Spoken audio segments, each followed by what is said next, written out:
안녕하십니까. 2019년 10월 18일 금요일입니다. 용칼 시작하겠습니다. 사랑의 교회, 여러분 어제 보도를 보셨죠? 사랑의 교회가 2009년에 서초구 소유도로인 참나리길의 지하공간 사용을 허가해달라는 신청을 냈고 당시 서초구청장이 허가했습니다. 그런데 법원이 거기에 도로 밑에다가 교회당 설치한 것은 잘못됐다라면서 철거하라, 이렇게 판단을 내렸습니다. 대법원 판단입니다. 그렇기 때문에 대법원 판단은 당장 효력이 있는 거거든요. 사랑의 교회가 부분 철거를 해야 하는데 부분 철거가 과연 가능한가? 아침에 취재를 좀 해봤습니다. 그 이야기 나눠볼 텐데 한마디로 말해서 전면 철거가 불가피하다. 결론이 이러합니다. 자, 이 이야기 잠시 후에 다루도록 하고요. 이번 주 일요일, 돌아오는 일요일 낮 2시에 벙커원교회 마포 공동체에서 김용민의 새 책 혐오를 혐오하다 북 콘서트가 있습니다. 여러분 오실 거죠? 오실 거죠? 네, 오십시오. 정말 제가 엄청나게 환영하겠습니다. 그냥 안아드리고 싶어요. 예. 원하는 분들에게는 포옹도 해드리고 또 배도 만질 수 있는 기회를 드리도록 하겠습니다. 네. 여성분들 중에 배 만지고 싶어하는 분들이 꽤 있더라고요. 자, 김용민은 다 드릴 수 있습니다. 예. 자, 함께 즐거운 시간 가졌으면 좋겠어요. 김용민의 새 책 혐오를 혐오하다 출간 기념 북 콘서트 10월 20일 일요일 낮 2시입니다. 벙커원 교회 마포 공동체로 오시면은 저희가 두 팔 벌려서 환영하겠습니다. 많이 오실 거죠? 오실 사람 한번 손 들어보세요. 네, 오시고 싶은 분 한번 손 들어보시기 바라겠습니다. 어이구, 벌써 100명, 1000명, 5000, 10,000명까지. 이야, 대단합니다. 예, 그 자리가 한 100석밖에 안 되는데 서둘러 오시면 감사하겠습니다. 자, 그날 오시면 또 저희가 평화나무의 새로운 또 최신 정보를 또 드리도록 하겠습니다. 최신 정보. 저 글자가 거꾸로 보이네요. 예. 자, 평화나무가 낸 신문 오늘 12페이지 나왔는데 저희가 또 선사를 하도록 하겠습니다. 책도 많이 구매해 주시고요. 현장에 오시면 구매도 하실 수 있고 사인도 해드립니다. 혐오를 혐오하다. 오늘 일요일 여러분들 만나 뵙기를 원합니다. 올리브 나무님 감사합니다. 고맙습니다. 가만히 있자. 또 누가 오신다고 그랬나? 별별이님, 구들장님, 김에밀리님, 유길영님, 이경현님, 네, 서영익님 감사합니다. 고맙습니다. 아이고, 또 누구야? 신학도 제이님 감사합니다. 전자책도 곧 나오겠죠. 예. 자, 여러분 벙커원 교회로 오시면은 저희가 진심으로 환영하겠습니다. 자, 그리고 돌아오는 토요일에 또 국회 앞에서 검찰개혁 법안 통과를 위한 또 시민들의 뜻이 모아지죠. 이 현장에서 또 저희가 현장에서 또 이 신문을 드리도록 하겠습니다. 정말 알찬 내용입니다. 정성껏 준비한 신문이니까요. 여러분 또 저희 평화나무 부스로 오셔서 마음껏 받아가시기 바라겠습니다. 여러분 모두를 진심으로 환영하겠습니다. 사랑의 교회 허물어야 할지도, 이 내용을 다룬 용칼 지금부터 시작하겠습니다. 우선 첫 소식부터 살펴보도록 하겠습니다. 첫 소식이 아니라 첫 칼럼이 되겠네요. 네, 여러분들께 오늘 꼭 소개해드리고 싶은 어제자 한국일보에 실린 장정일 소설가의 칼럼입니다. 만나보시죠. 장정일 칼럼, 아둔한 학자와 좌좀들. 네, 무슨 내용인가 제목만 보면은 잘 모르는데 제가 설명을 드리겠습니다. 어느 한심한 학자가 포항공대 이진우 교수를 말하는 겁니다. 경향신문 기고하기를 서초동에 모인 시민들이 광장의 파시스트다 이렇게 얘기를 했죠. 아니 일상을 사시는 우리 소박한 시민들을 파시스트라고 매도했어요. 정신당한 거죠. 그렇지 않습니까? 자, 장정일 소설가는 첫 문장부터 한심하다고 단정했습니다. 어느 한심한 학자가 광장의 파시즘이 민주주의를 위협하고 있다라는 칼럼을 썼다. 이분을 딱히 분류해 보라면 진보보다는 보수라고 해야겠지만 원래는 그냥 아둔한 편이다. 와, 한심하다, 아둔하다. 뭐 그냥 장정일 소설가의 분노가 느껴지죠. 그렇죠. 우리 시민들을 파시스트라고 얘기하면은 이 열불이 안 날 수가 있겠어요? 예. 각기 조국 수호와 조국 사퇴를 구호로 내걸고 서초동과 광화문에 모인 시위 참여자들을 앞장서서 파시스트라고 낙인 찍고 또 양진영이 벌이고 있는 집회를 양진영이 벌이고 있는 집회 랠리를 파시즘의 도래라고 비아냥거려야만 속이 시원한 좌파 좀비들이 그렇다. 그래요. 이진우 그 사람뿐만 아니라 서초동 광화문에 모인 사람들 싸잡아가지고 파시스트라고 낙인 찍고 양진영이 벌이고 있는 집회 랠리를 파시즘의 도래라고 비아냥거려야만 속이 시원한 좌좀들이 그렇다. 예. 저도 사실 이 칼럼을 읽으면서 느낀 게 뭐냐면은 서초동과 광화문을 싸잡는 이런 진보 연하는 그 논객들, 먹물들 보면은 그렇게 해야 이제 자신들의 어떤 그런 공간이 생기는 거예요. 둘의 어떤 그런 광기와 둘의 그 어떤 그 포퓰리즘에 여기에 반기를 드는 지성적이고 이성적인 자기들의 설 자리가 생긴다니까. 이 둘을 싸잡아서 비판해야. 정말 참 이런 인간들에 대해서 장정일 소설가가 굉장히 무책임하다. 그리고 기회주의적이다라고 그동안 줄기차게 비판해 왔습니다. 계속 읽어보겠습니다. 이 좌좀들, 좌파 좀비들은 이렇게 말한다. 서초동에는 김용균이 없다. 김용희가 없다. 김용균 노동자 아시죠?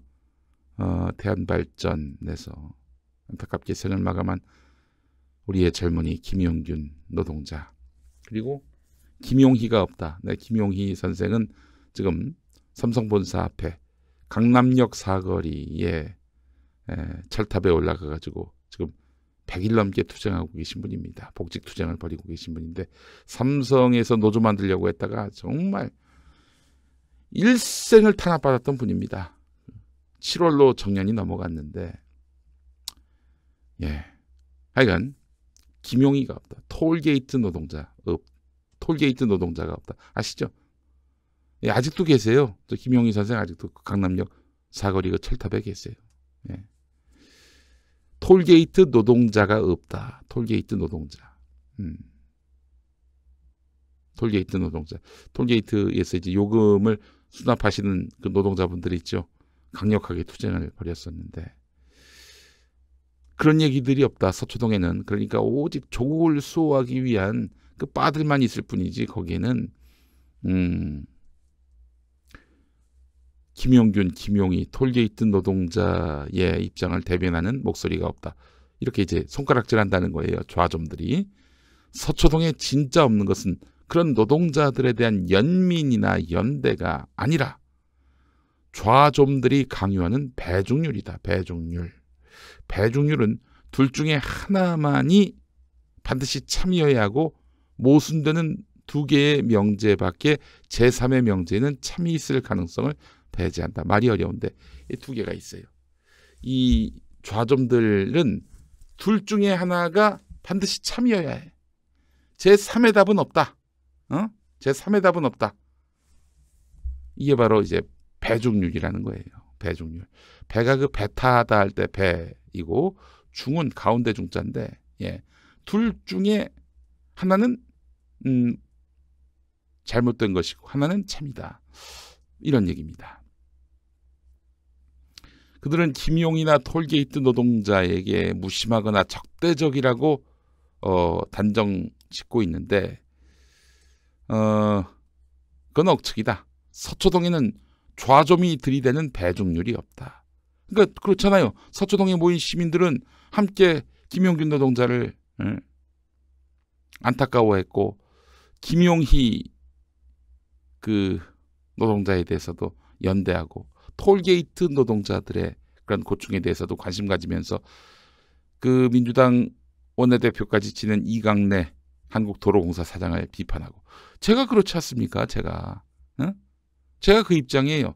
근데 내가 서초동 집회 나가면은 김용균도 김용희도 톨게이트 노동자도 뭐 관심이 없는 정도가 아니라 아예 그들의 그 고충에 대해서는 눈길도 돌아보지 않는 그런 사람이 된다니까. 이 좌좀들의 배중률에 따르면. 여러분도 그렇습니까?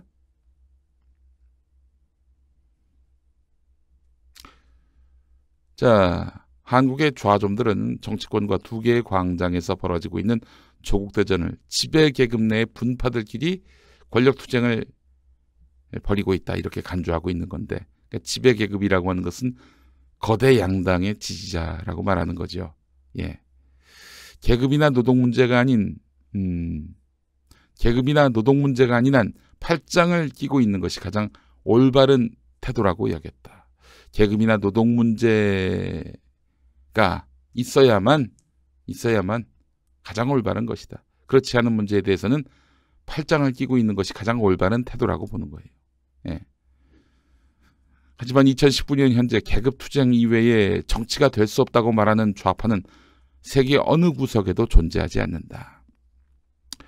시민들은 로또를 사기 위해서, 영화를 보기 위해서, 소문난 식당에서 무엇을 먹기 위해서 긴 줄을 선다. 시민들은 컴퓨터 게임을 하기 위해서, 외국의 프로축구를 보기 위해서, 올레길을 걷기 위해 기꺼이 시간과 돈을 쓴다.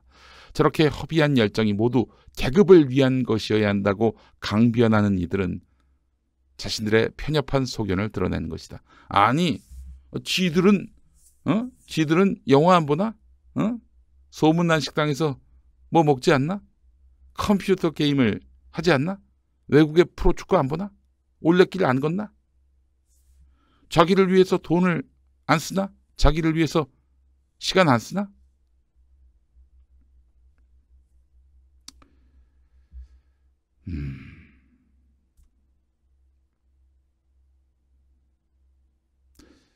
자신의 시간과 돈과 열정을 자발적으로 바친 이들이 팔짱을 낀 구경꾼들에게, 그러니까 좌좀들에게 능욕을 당해야 할 이유는 없다. 센 말을 늘어놓는 좌좀들 치고 자신의 생계나 존재 근거가 자본주의 체제에 기생하고 있지 않은 사람은 없다. 이렇게 광장에 모인 시민들을 향해서 손가락질하는 사람들, 그 사람들은 돈과 이런 자본주의 체제에 대해서 담을 쌓고 그냥 초야에 묻혀 산다면 그것도 진정성 인정해 줄 수 있겠어요. 전체의 일부면서 너도 그렇고 좌좀도 그렇고 나도 그렇고 다 전체의 일부면서 마치 초월자 흉내를 내요. 그러면서 막 시민들 머리 위에 올라가가지고 계몽하려고 그래요. 에라이, 이 빠들,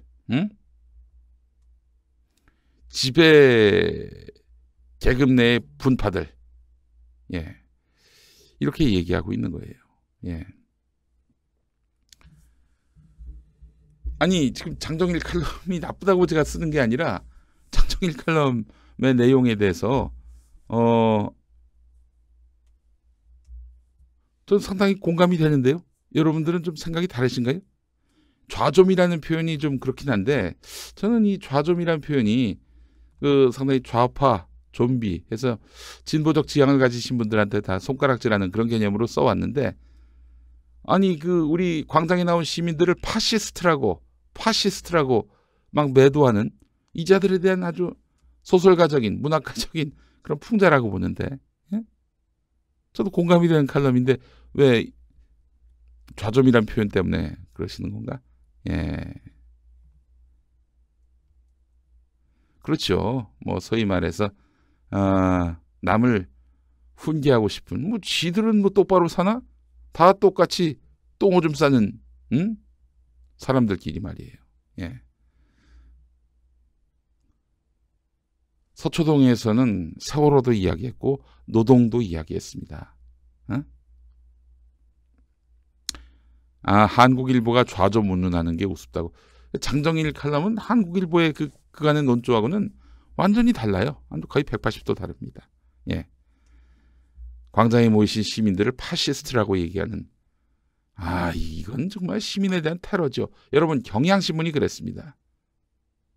그따위 칼럼 써오면은 선생님, 이건 저희가 도저히 실을 수가 없겠습니다. 이래야 되는데 아주 그냥 탁 박아서 실었어요.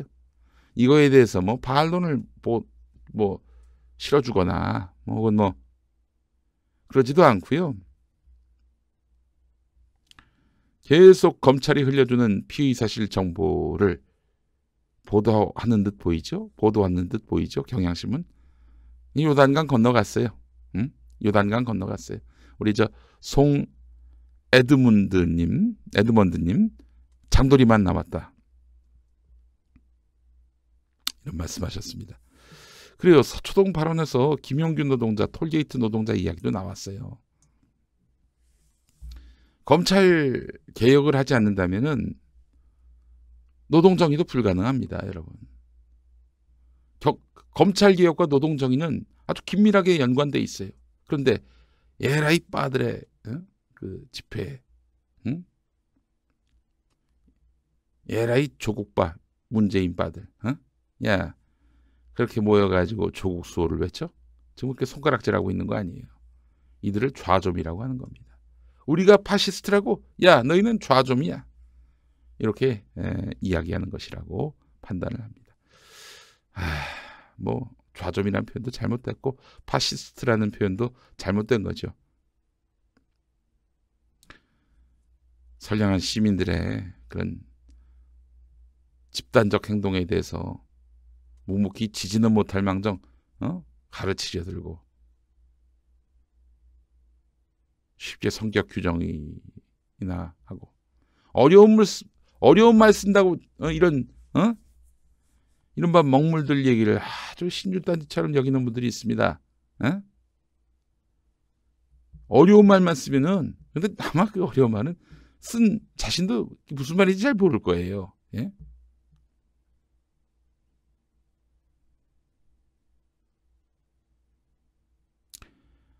예, DJ장님, 파시스트도 옳지 않지만 좌좀이란 말도 옳지 않습니다. 그래요. 좌좀이라는 표현은 이게 장정일 선생이 풍자적 레토릭이라고 저는 보거든요. 예?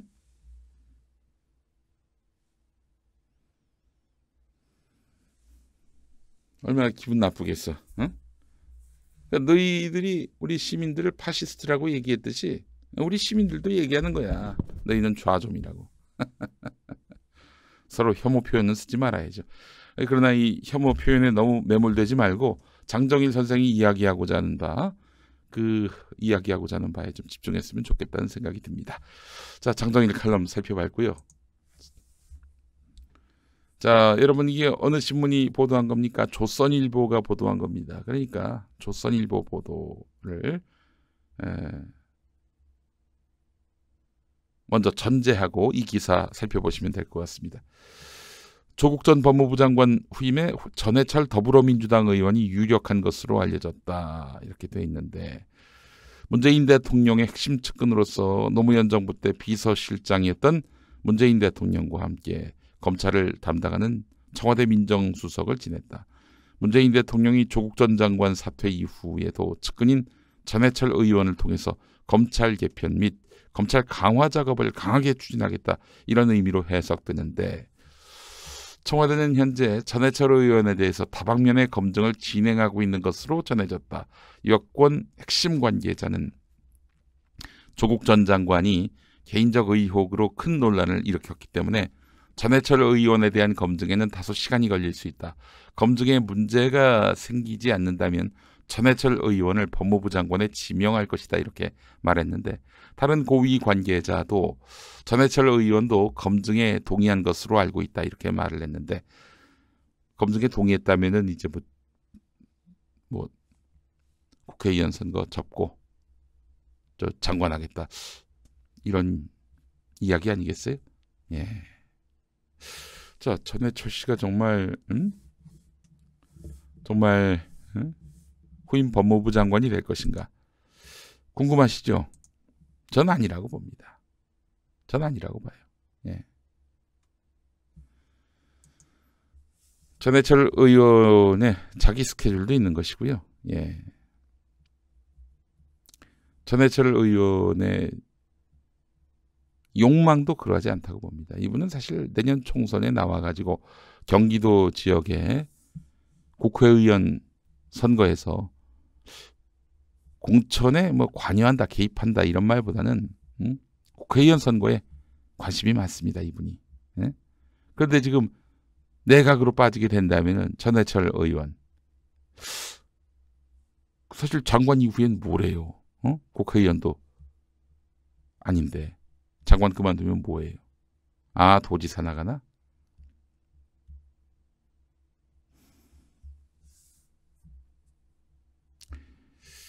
법무부 장관이면은 검찰을 진두지휘하는데 뭐 소문에 의하면은 전해철 의원이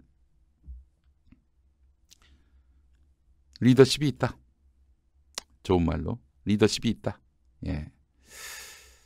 리더십이 있다라는 얘기가 있습니다. 검찰을 상대로 리더십이 있다. 근데 아마 아닐 거예요. 아닐 거라고 저는 생각을 합니다. 예. 전해철 의원의 지금 욕망과도 배치된다고 보는데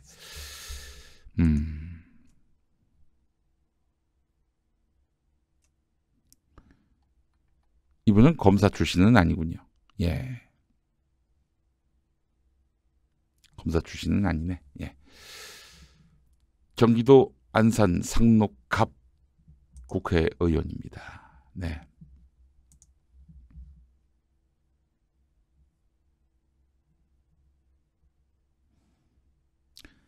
자, 게다가 또 조선일보가 전해철이 유력하다 이렇게 일면에 기사를 실었어요.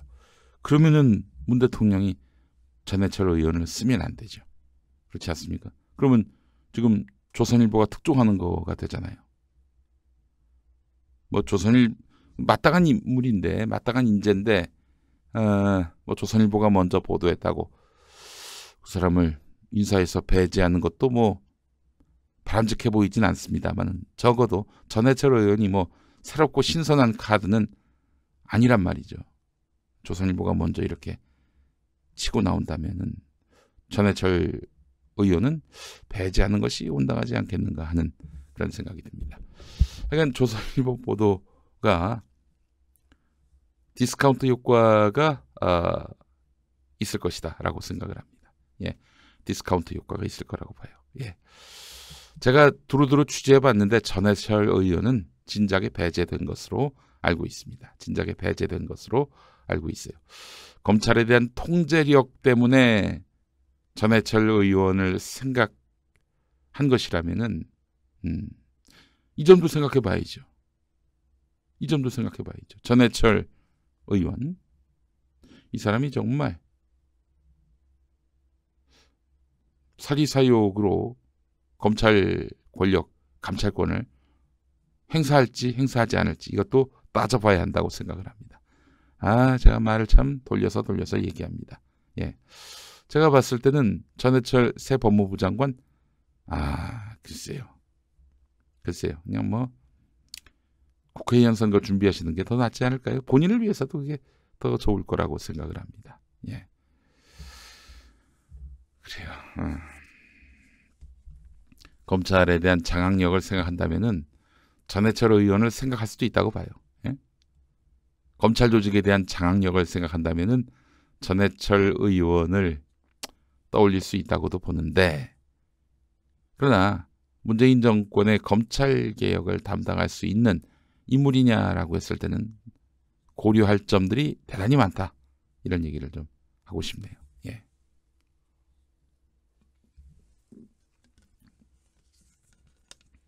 그냥 문재인 대통령께서 겸직하시는 게 훨씬 낫지 않겠는가. 대통령을 털 수는 없잖아요. 검찰이 아무리 간이 배 밖으로 나와도. 전 그래서 문 대통령께서 지금 겸직하고 있는, 사실상 겸직하고 있는 이런 그림이 좋다고 생각을 합니다. 예. 전해철님을 악마화시키지 마세요. 제가 언제 악마화를 했어요? 아니, 별 말씀 다 하시네. 저 악마화하지 않았어요. 신중하자 이런 얘기죠. 제 얘기는 그렇습니다. 예. 전해철 의원이 뭐 언제 조국 장관을 흔들었습니까? 그러진 않았어요. 예. 그러진 않았지만은 그러니까 문재인 대통령 정부의 검찰 개혁이라는 그 원대한 그런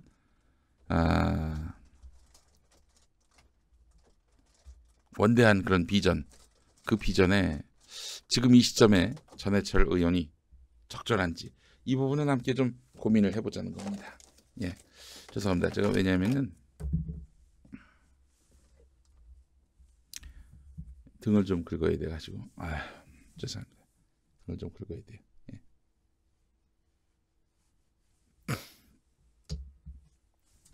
조민 씨가 어떻겠냐? 이렇게 탈탈 털렸는데 인사검증이 됐는데 조민 씨로 가자. 예.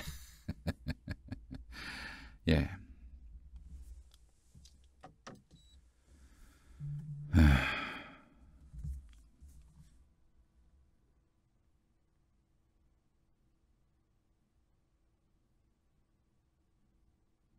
아유, 참 분노가 치미네요. 예.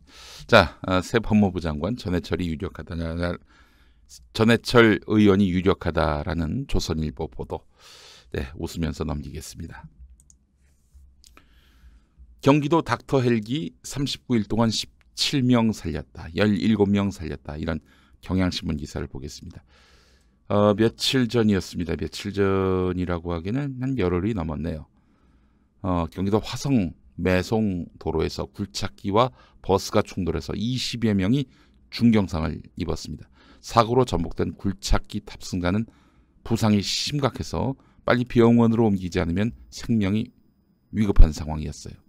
그때 재빨리 움직였습니다. 의사, 간호사, 구조구급대원, 조종사, 정비사 등 6명이 탄 응급의료 전용 닥터 헬기가 12분 만에 사고 현장 인근 남양고등학교에 도착했고 부상자는 병원에 도착하기 전에 헬기에서 치료를 받아서 위기를 넘겼습니다.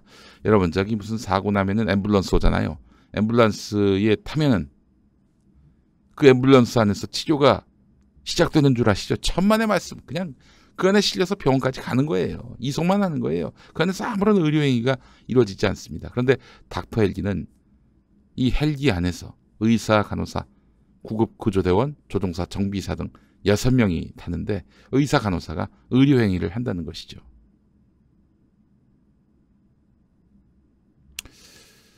경기도는 전국에서 처음 도입한 닥터 헬기가 지난달 4일 운영을 시작해서 지난 12일까지 39일 동안 17명의 생명을 살렸다라고 밝혔는데 닥터 헬기는 그동안 야간 출동 6건과 충청남도 등 관할 외 지역 출동 1건을 포함해서 총 19차례 출동해서 중증 외상 환자 17명을 구했습니다.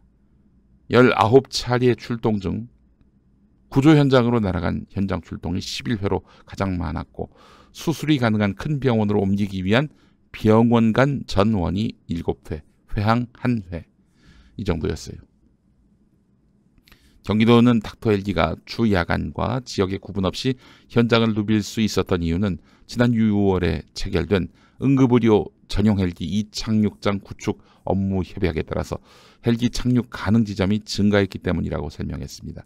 도는 학교 운동장 1696곳, 공공청사 및 공원 77곳 등 총 1773곳을 닥터 헬기 이착륙장으로 확보했다고 합니다. 화성교통사고 때 헬기가 착륙했던 남양고등학교는 애초 학생들이 없는 주간에 한해서 일부 착륙이 허용됐고 야간에는 단 한 번도 활용된 적이 없었던 그런 곳이었어요. 저녁 8시 24분쯤에 사고가 났으니까요. 예, 야간에 이렇게 활용이 된 셈이네요. 좋아요. 좋습니다.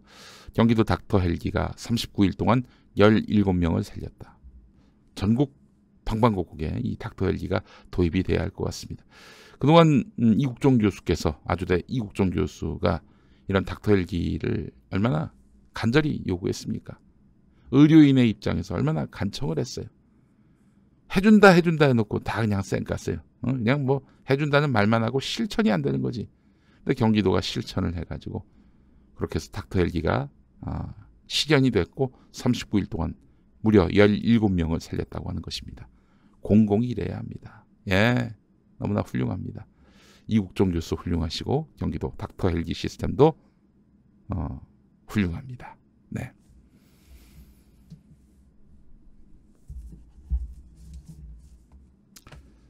좋은 기사입니다. 전국적으로 퍼졌으면 좋겠다는 이예진님 말씀이 있었어요. 예. 사랑의 교회 도로 지하 예배당 자진 철거해야. 이 이야기 이제 다루겠습니다. 이 섹션에서 핵심 주제로 여러분들께 예고했는데요.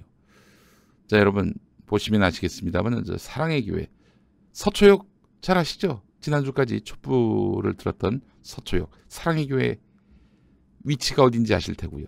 사랑의 교회 뒤편에 골목이 있습니다. 그 골목이 바로 참나리 길인데 요 지하 구간까지 파가지고 요 도로의 지하 부분을 파가지고 그 예배당을 만들었어요. 사랑의 교회가. 서초구청장이 오케이 했죠. 당시에 한나라당 서초구청장이 오케이 했습니다. 그런데 도로 지하 공간이 교회 건물의 일부로 사실상 영구적, 전속적으로 사용돼서 도로 주변의 상황 변화에 탄력적으로 대처할 수도 없게 되고 유지 관리 안전에도 상당한 위험이 초래된다고 1심 재판부, 2심 재판부도 이렇게 봤어요. 3심 재판부도 그렇게 본 것이고요. 한번 허가를 내주면 유사한 내용의 허가 신청을 거부하기 어렵고 저 사랑의 교회도 저렇게 하는데 왜 우린 안 돼요? 이렇게 나오면 할 말이 없는 거죠. 도로 지하 공간의 무분별한 사용으로 공중 안전에 위해가 발생할 우려가 있다. 이런 점도 고려가 된 겁니다. 여러분 예전에 이홍구 국무총리가 그런 말을 했어요. 이홍구 국무총리 아시죠? 노태우 정부 때 국무총리 했던 분인데 우리나라는 정말 원전도 위태롭죠. 유사시에 원전이 위태롭죠. 근데 지하 공간은 뭘 어떻게 그 안에 설치했고 또 건설을 했는지 모른다는 거예요. 실태 파악이 안 된다는 거예요. 까봐야 여기에 이런 케이블이 매설됐고 이런 수도관이 연결돼 있고 여기 이런 가스관이 묻어 있고 그런 걸 알 수 있다는 거예요. 그래서 누군가가 맨홀 뚜껑 열고 나쁜 짓 하면은 이거 대책이 없다는 거예요. 그런 말씀을 했습니다. 이홍구 국무총리가. 그렇기 때문에 지하 공간에 대해서는 공적 통제가 가해져야 한다. 이게 요즘에 공공행정의 원칙 중의 원칙입니다. 그렇기 때문에 이 도로 밑에다가 교회당이 거기까지 침범을 해가지고 교회당으로 짓는다? 거기가 무슨 공공기관도 아니고요. 뭐 무슨 군사시설도 아니고 민간시설 아닙니까? 민간시설인데 공공도로 그 지하에다가 거기까지 예배당을 판다? 예배당을 지었다? 문제 아닙니까?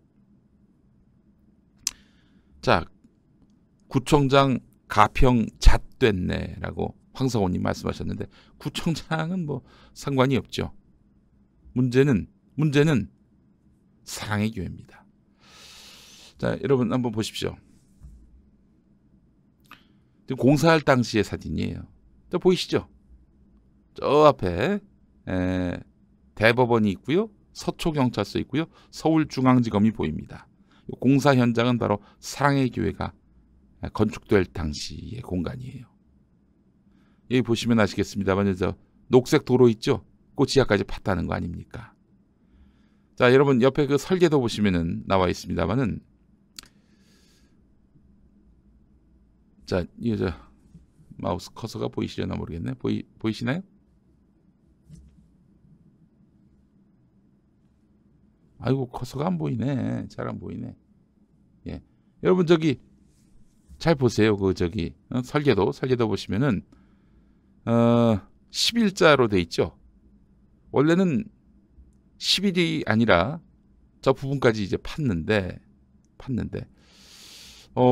이게 보니까 밑에 교회당만 있는 게 아니라 주차 공간까지 침범을 한 모양이죠. 그렇겠죠. 예배당 그 밑에 주차 공간까지 다 팠겠지. 그 지하 공간을 허용했다면은 예배당 그 밑에 주차장 자리로 해서 그렇게 지하 점용 구간이 마련됐겠죠. 바닥까지 팠겠지. 근데 이제 그 구간은 이제 흙으로 메우라는 거 아니에요. 흙으로 메우라는 거 아니에요. 그러면 이제 또 하나의 옹벽을 만들어야 합니다. 신설 옹벽을 만들어 놓고 거기다 흙을 메워야 되는데 자, 취재를 해봤습니다. 지금 건물 다 지었어요. 운용하고 있어요. 근데 저기다 건설을 저렇게 또 흙을 메우는 작업을 한다. 어디 그 교회당에다 뒤에다 그 펜스 쳐놓고 가림막 쳐놓고 교회는 교회대로 돌아가고 흙 메우기는 또 흙 메우기대로 하면 될까요? 천만의 말씀입니다. 건설업자한테 두루두루 이제 취재하신 분이 있어요. 사랑의 교회 문제를 적극적으로 다루신 한 저널리스트가 만약에 대법원 판결까지 났을 경우 저기다 흙으로 메워라, 원상복구하라, 이런 판결이 나올 경우에는 어떻게 해야 될 것인가. 사랑의 교회가 법은 그렇게 판단을 했고 대법원 확정 판결까지 났다면 그때는 어떻게 해야 되느냐. 철거? 그러니까 이제 부분 철거는 상상하기 힘든 일이다. 이거 또 오해하실 수가 있겠네. 다시 적어 놓겠습니다. 자, 부분 철거는 상상도 못할 일이다. 안전성, 그러니까 부분 철거는 상상하기 힘든 일이고 전면적인 철거를 해야 된다는 거예요. 그렇죠, 여러분. 흙을 메우는 작업이 이게 이 지하 7층까지 지금 판 건데, 지하 7층까지 판 건데 요거를 말이죠. 아이고, 이건 뭐 그림이 안 나오네요. 이 아무리 현대 건축 기술이 발달했다 하더라도 건설 노하우가 있다 하더라도 쓰고 있는 건물의 일정 부분을 가로막고 거기다 흙을 메우라. 그 지하 7층까지 팠는데 이게 그 말처럼 쉬운 얘기가 아닌 거예요. 예? 자, 그래서 이제 그 건축업자 얘기가 건설업체 관계자 얘기가 이게 사실 부분 철거는 상상하기 힘든 일이다. 이것도 부분 철거는 사실상 새로 짓는 것과 마찬가지이기 때문에 안전성 평가를 새로 받아야 된다. 많은 기관의 허가와 절차가 필요하다. 따라서 무리다. 이렇게 얘기를 했습니다. 비용으로 따지면 다시 건축하는 비용이 차라리 나으리라 보는 것이 합리적이다. 새로 건축하기는 쉬우나 부분 철거 공사는 미친 짓이다. 이렇게 얘기를 했습니다.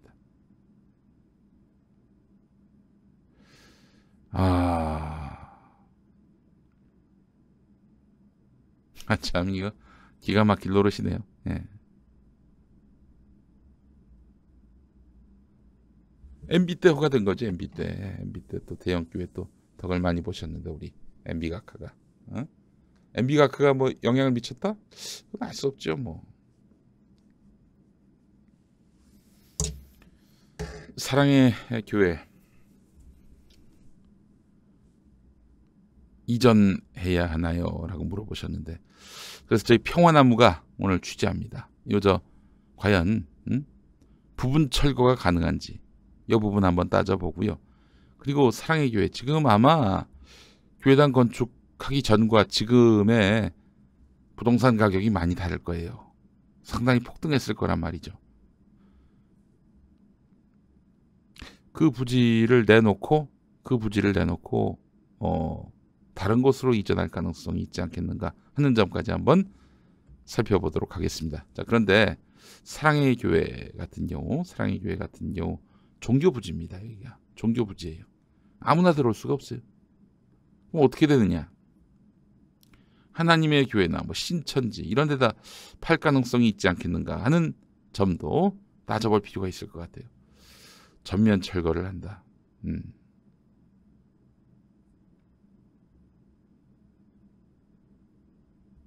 평화나무가 인수하면 되지 않겠느냐.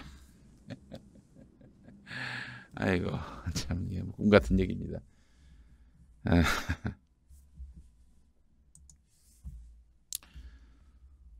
자, 이 내용 가름하면서 어제 한겨레 사랑의 교회 부분 철거 대법원 확정 판결 제목을 소개하고 또 사랑의 교회에 입당할 당시가 교회당이 완성돼 가지고 축하 행사를 가질 당시의 그림을 소개하면서 마무리하겠습니다.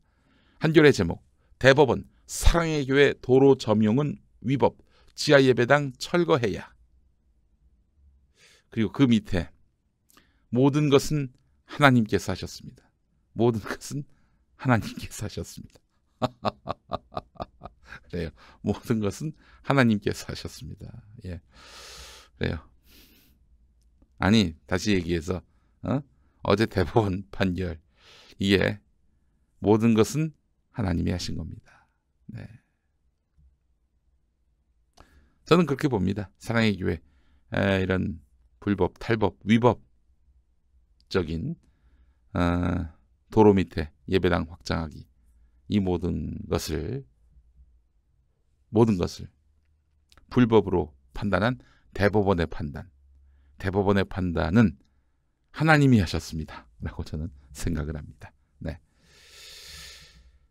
하나님께서 철거하라고 하신 거예요. 전 그렇게 봅니다. 네. 관련한 평화나무 보도 기대해 주시기 바라면서 용칼 첫 번째 섹션 마무리합니다.